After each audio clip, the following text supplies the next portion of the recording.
এই সবাই সবাই নোট করো। Science is the help us to the principle and content to the ma'am আসতে পারি? হ্যাঁ আসো। ম্যাম এখন না আমার বেঙ্গলি ক্লাস। তো বেঙ্গলি ক্লাস এসে কি আছে?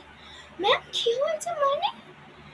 কতদিন ধরে আমি আমার ক্লাসটিকে আপনাকে দিয়েছি, আমি কিন্তু প্রিন্সিপাল ম্যামের কাছে গিয়ে বলবো যে আমার ক্লাস করতে দে।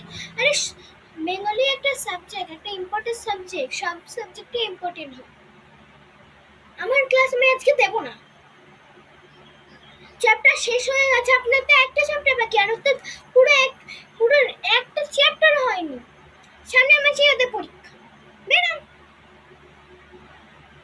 6 কেন 6 এ তো আপনার ক্লাস আছে, এটা তো 5 এর ক্লাস। 6 এ ক্লাস নেব, হ্যাঁ বেরান। এই ক্লাস আমি সব ক্লাসে ইম্পর্টেন্ট। তোমার না ইম্পর্টেন্ট হোক, আমার ইম্পর্টেন্ট আছে। আমি চাইলে প্রিন্সিপাল ম্যামের কাছে গিয়ে বলতে পারি। ওকে বেরিয়ে যান, ভালো করে বলছি। এই ওঠো, জাগো জাগো। এই এই কি একটা মেনে না সব সায়েন্স বুক ঢুকাও, বেঙ্গলি বুক কপি বের করো। দাঁড়া আমি বেঙ্গলি বুকটা নিয়ে আসছি।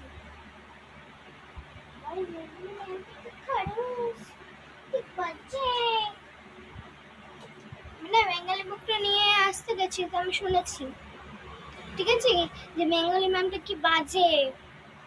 ভালো আমি বাজে, পাস আমি যদি করিয়েছি, আবার কালকে যদি ম্যাম বলুক না যে আমার ক্লাসে ম্যাম আমি এক টাকা পাস করাবো না, পাস ফেল চ্যাপ্টার বের করুন। নিখিল গুড মর্নিং মিস ম্যাম। দীর্ঘ আমি 1 মাস ধরে আমি ওদের বেঙ্গলি চ্যাপ্টার দেখুন ফার্স্ট চ্যাপ্টার পড়াচ্ছি, আর ওনার একটা চ্যাপ্টার আছে, ওনার 6 এ ক্লাস আছে। আমি কতদিন 6 এ ক্লাস নেব ম্যাম? 1 মাস ধরে কি আমি টানা 1 মাস ধরে ওদেরকে ক্লাস আমি নিতে পারি না? নিতে পারি না, নিতে তো পারি। তাহলে কেন ম্যাম আমি 1 মাস ধরে আমি ম্যামকে ক্লাস দিয়ে যাচ্ছি, তাহলে কেন? ঠিকই তো বলেছে ম্যাম। আপনি কত ম্যাম আমি রেসপেক্ট দিয়েই কথা বলছি, কারণ কি আমার বাচ্চাদের আমি ফার্স্ট চ্যাপ্টার পড়াচ্ছি, উনি তো লাস্ট চ্যাপ্টার বাকি। হ্যাঁ সব সাবজেক্টই ইম্পর্টেন্ট, দরকার পড়লে আমি চাকরি করবো না, নাহলে করবো। আমাকে ক্লাস দেবেন, আমাকে না